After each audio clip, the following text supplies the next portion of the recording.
Hi, this is Mr. Chandler, and this is the 1.6 summary video. Please watch the 1.6 video that's linked on YouTube and on Edmodo.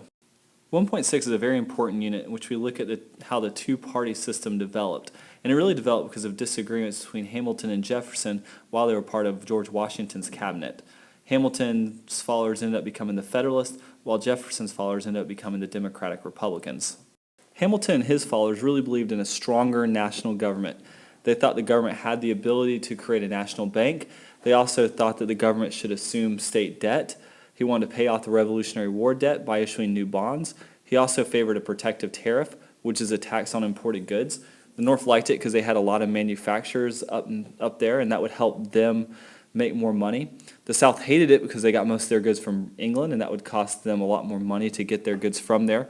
So this is a very divisive issue when it comes to North and South. He also wants to put an excise tax on whiskey, and he also favored the British during the French Revolution.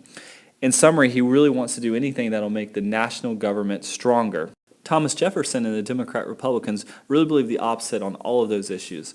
They're not in favor of a strong national government. They're really more in favor of a stronger state governments. He's not in favor of the national government paying off the Revolutionary War debt with new bonds.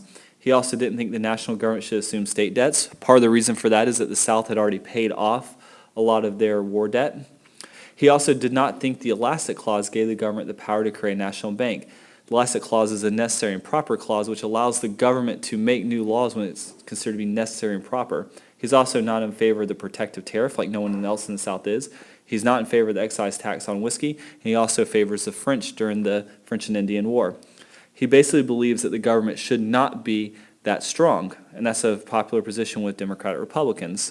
In summary, you have two political parties, the Federalists, which were founded by Alexander Hamilton, which were typically the rich merchants. They favored tariffs, and they also favored the loose interpretation of the Constitution, which means that they didn't believe that exactly what was written there is exactly how it had to go. They also favor a strong central government. If you understand that, you'll understand a lot about the Federalists. On the other hand, you had the Democratic Republicans, which tended to be farmers, tended to be the South. They also believe in a strict interpretation of the Constitution, which means that if it's not written in the Constitution, then the government does not have the power to do it. The really important thing to understand about them is they want a weaker central government, and if you understand that, you'll really understand the Federalists and the Democrat Republicans.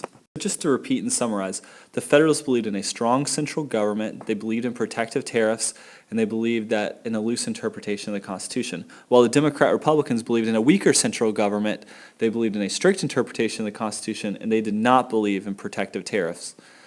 Thank you very much for watching. Please go to Edmodo to take the quiz and to turn in the notes guide.